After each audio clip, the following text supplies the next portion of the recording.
With a team of world-class experts and a focus on rigorous research and market understanding, this venture firm is investing in deep tech technology that will disrupt the real sector.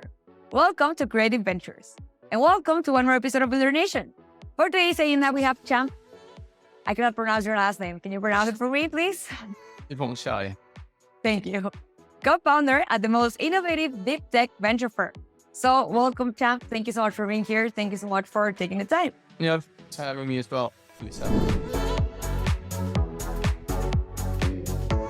Started off as a co-investor engineering, worked for Johnson & Johnson for a number of years before transitioning over to shop electronics. So we could lead that digital transformation. Got an MBA from Berkeley and then went into a startup where I was working for a startup called 99 Design before starting my own venture fund called Creative Ventures. Wow. Thank you. Okay, so you're an engineer by heart and you started the actual company in 2016, if I'm correct, right? So it's been a long time. And what would you say has been the main challenge in general? Oh, wow. Where to start? I think you kind of walk in, trying to start a company and the world was bright, everything was optimistic. And then reality is not nearly as glamorous as it is. There's many days you spend taking out the trash, just doing busy work, things that keeps you away from doing the stuff that you really want to do and meaningful stuff, but you have to do them. Fundraising has obviously always been a challenge for every single small firm, us included as well. That was a big challenge. Who's our investors and why do we appeal to them? What is it about us that distinguishes us from other people? I think that was the first one. Obviously, in the investing business, we also have the other equation in terms of if the founders are so great, why would they take our money, right? Why us versus other VC if they can choose, right? And we obviously, if possible, would like the investing companies that can choose which VC to go for. So it's always two sides. I think it always comes back down to why us. And then as a VC, we don't have a technology. It's not like we have some kind of breakthrough product to share with them. So hiring, recruiting, and retaining people who really believe in the mission that we do and can exemplify the values that we share. That was the third challenge. It wasn't obviously without difficulty. But you are here now, so congratulations, because I know that it's been a path and a long path. So thank you for sharing. Now that we're talking about the firm in general, as an investor, how do you balance the potential rewards of actually investing in deep tech with the risks in investing in early stage companies, such as startups? I think deep tech is, people say, is hard. I think it's just different muscle, right? If you're used to investing software, it can be a challenge and vice versa. So everything then eventually boils down to you underwrite the risk. What do you see as the risk? Is actually a risk versus what you think is a risk, but it's not a risk. And then by understanding that, you underwrite it at the right valuation and prices, which for early stage really means you understand sort of the downstream investors and what they're willing to pay versus what is going to be discounted cash flow of the company, because that doesn't exist and won't exist for a long time, especially in the world of hardware. So that varies come down to how much do you understand about market comps? What do people generally pay for in this market at your stage and at a stage down the road? Wow, interesting. Thank you so much for sharing. Is there something specific that you look up for in a startup? Yes, great question. So when you think about deep tech, ironically, as a deep tech VC, we don't care about technology, funnily enough. It's not technology that makes or breaks a deep tech company.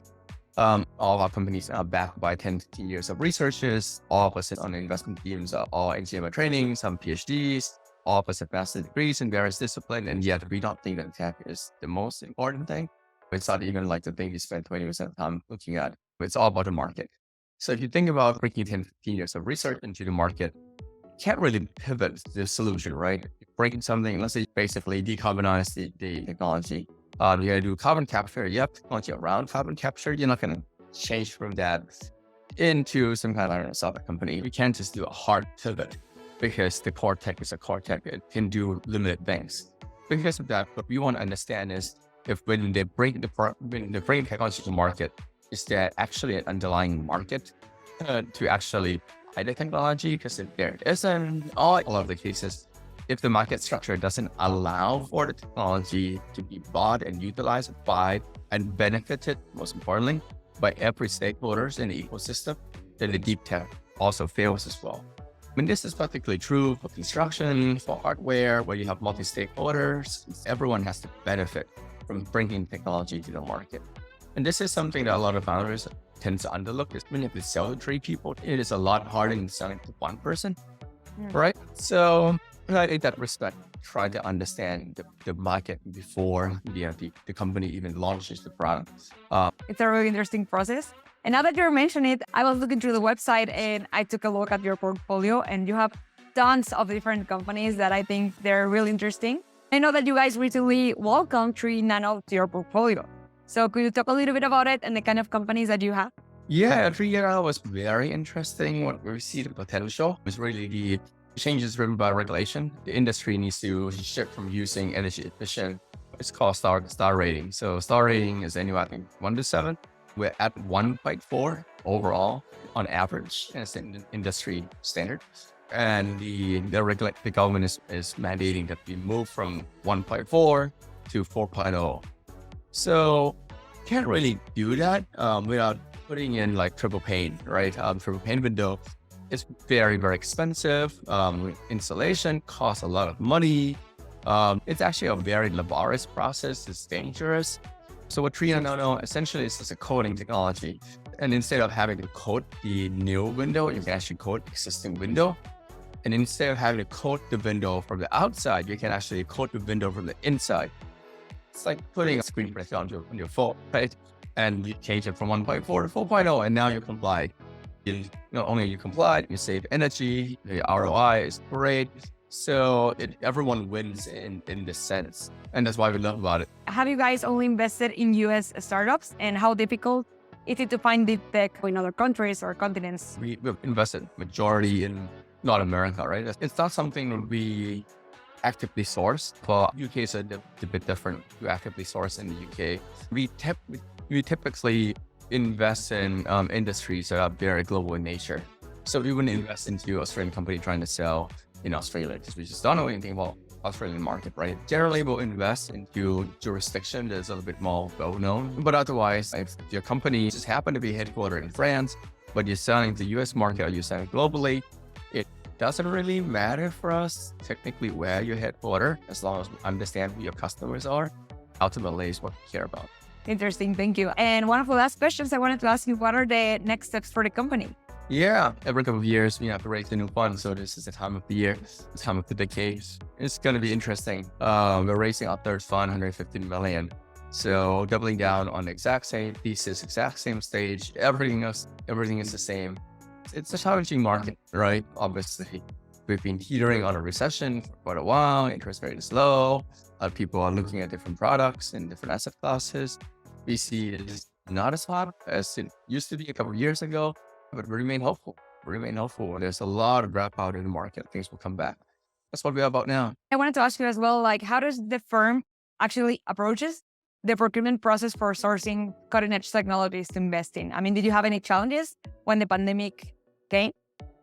No, actually not at all. We've actually been remote first day one. Most VC funds really rely on having met with the founders, spending a lot of time with them, talking to them, etc., and really getting to know in person. We save that process last because we feel like that tends to bias our lens. Our process actually begins by doing deep research into different markets, pre-identifying opportunities, and then sourcing them. Generally, before we even look at the company, we already know what kind of company we want to invest, roughly speaking, in the space. There's always surprises, but 80-20, it falls into areas we are interested in. So with a reverse process, it's not so much relying on having to go out and meet the person. It's always being online and Zoom, and then we're going to close the transaction. Then before that, we spend a lot of time in the founder.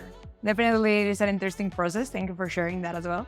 And last but not least, Sam, do you have any advice for future entrepreneurs or people starting on this path? This path is really not for everyone. You really got to love it in order to make it make sense for you. Things will go wrong, things will go bad. I think it's fine if you want to try it out for a while, but it doesn't work out. I think it's completely okay, right? And I think a recession is a time to kind of leave a company. A lot of people got laid off, maybe as a wife, but maybe I don't feel so good about it. Things have changed, right? And so I'm going to go out, I'm going to start a company, finally do the thing that I want to do. And go ahead, do it. Do that thing. And if it doesn't work out, it's okay. It's not the end of the world. Even if it does work out for a little bit, but you feel like, you know what, it's going slower, it's not what I wanted. It's totally okay. Give it a try and just be flexible. Great advice. Thank you so much for sharing. Really helpful piece of advice. I'm pretty sure the listeners will enjoy it. So thank you, Tam, for being here. Thank you for sharing your experiences. Do you have any social media handles? Where can people find you or Creative Ventures? You can always reach me at cham@creativeventures with an S, .vc. Okay. Amazing. Thank you so much. And remember, guys, you can also find more information, interesting articles, interesting interviews, just like this one with Tam directly on our website, controlhub.com/builder-nation. We would love to hear from you. And once again, Tam, thank you so much for taking the time and for joining Builder Nation today. Thank you, Alyssa, for having me as well.